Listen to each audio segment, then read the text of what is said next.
Hello everybody, today we are driving to Liverpool because we've got a property which hasn't rented, unfortunately. It is a student house and it was rented fine for the last 2 years, but there's been quite a lot of investors that have all gone into that area all at the same time, so sadly it's now a bit oversaturated.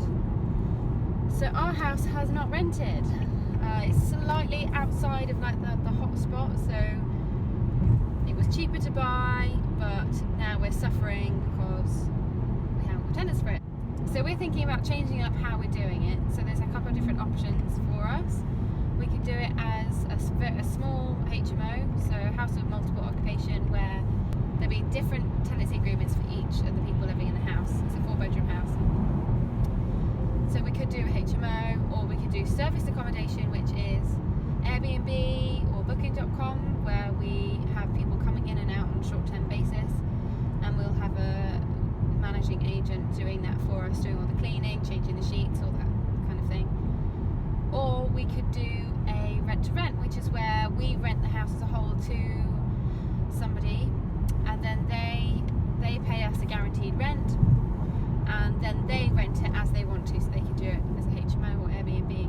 So they'll pay us less money, but we get guaranteed rent, and then it's very much down to them however much they want to put into it. They can then earn some good money on top. So we are driving up to check out the house, check that it's all okay, and hopefully meet with someone who could potentially do the rent-to-rent with us. So it's quite exciting because we've not done a rent-to-rent before. In fact, we've actually been thinking we would love to do the rent-to-rent management at the other end, but we could do that in Bristol, roundabout where we are. So it's quite interesting being the people that are looking for someone to do it for us. But for us, having some guaranteed rent would be wonderful, and means they pay all the maintenance and everything. So they pay us a set amount, and then they basically have the keys to the property, and they can do with it what they want. So hopefully it will go well. It's very much down to trust. We don't really know this guy, but Pete got on really well with him when he met him a couple of weeks ago. So we're just going to go and see how it is, see how we feel about him. Hopefully, make good friends, and he will be part of our team. So it's quite exciting, but we will be mixing things up there. So it's a bit of an adventure. So hopefully it will all work out well. But I'll give you a house tour when we get there, or maybe tomorrow because it'll probably be dark. But yeah, so see you in Liverpool.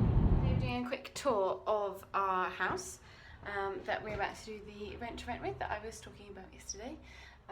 So gonna show you around. It is a 3-bed terrace. We have made it into a 4-bedroomed property for students. You come straight in through the door, and then you have the stairs straight in front of you, and then come into the first bedroom on the left, which when we bought this house was a complete state. We had to completely renovate it. There was hardly anything that we kept, really, other than the kitchen, because the kitchen was okay. So we kept that, but the walls were like completely replastered, and did electric work, did so much work. I spent quite a lot of money on this house. And then the next room is the lounge area, which leads into the kitchen over there. So we've got the TV, dining area, 2 sofas. The sofas were super cheap, so kind of regretting those because I think they could have been a bit nicer. Wish we had just splashed out a little bit more. But at the time we'd spent so much on the renovation, I thought, we just need to keep costs down. So obviously I put some pictures and stuff up on the wall, but we've had students here, so it needs a bit of tidying up. There's lots of marks on the wall. It just needs a really good clean and just a bit of love. Like what we were thinking of doing is putting some more colour. Like this room isn't that bright. We've just got this window here. It just feels a bit dark in here, so we're thinking of painting that whole wall. Just get some colour in here, some energy. And then you come into the kitchen. Just kind of standard cream units. Got a nice built-in fridge freezer just there. So yeah, just fine. Put the new boiler in. Unfortunately, you have all those ugly pipes underneath, but we ended up putting the boiler in after the works had been done because we thought the old boiler was all right. Anyway, so it's the sad thing of doing things after work has been finished. So you come through to a little like utility area where we have the washing machine and tumble dryer, and then on the ground floor we have the main bathroom. Now this is the real downside of this property, is that the bathroom is on the ground floor. It's just such a shame. So many terrace properties have it because they obviously weren't built with bathrooms in mind. So we have got a little toilet and sink upstairs that we put in. We took a little bit of space out one of the bedrooms, but sort of regretting not putting a shower in there as well. I think we were trying to keep the rooms a really good size, and actually I think having a shower room would have been better up there. But we'll go see that now. So this is the smallest of the bedrooms. Again, we've got a TV. There was a desk in here, but that seems to have gone. We've got a small double bed here, and gosh, I can see some marks on the wall there. I don't know if you can see that. I hadn't actually been in here. Looks like something needs to be done on the outside wall there. Have to look at that. I put some pictures up. Like we'd spent so much money, it was on such a tight budget. I was just trying to think how we could possibly make it better. Again, I could have done a better job, but we were under time pressure at the time and budget pressure. So yeah, so then we got a small double here and wardrobes. In all the other bedrooms we did a open wardrobe, which I found works really well for the students, and it makes the room just feel so much more nicer and open.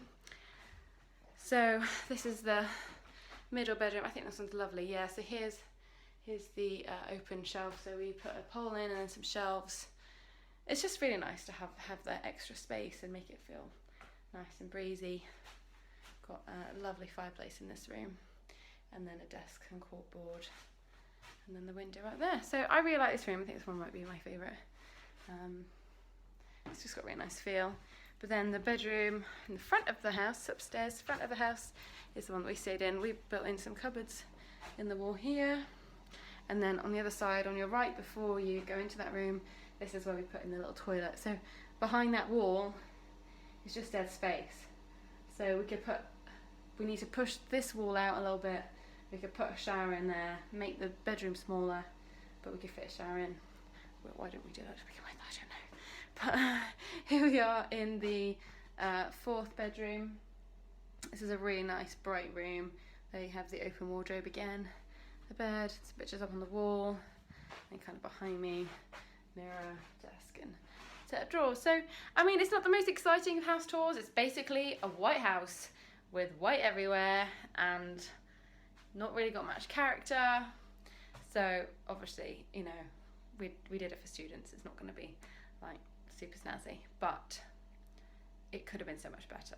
So, you know, it's been an interesting house, this one. So it's not rented, and I think, you know, when you come round you think, oh well, there are nicer houses, and this is, like, as I said yesterday, it's really saturated. This is slightly out of the good area. You know, there might be reasons why people didn't want to rent here. So if we do serviced accommodation, I think that might be the way to go. Put a bit of money in, start making it look nice, and hopefully make some money from it, because at the moment it's empty. But it's nice because we can come here and we have somewhere to stay, which is good. But it will be great to have it rented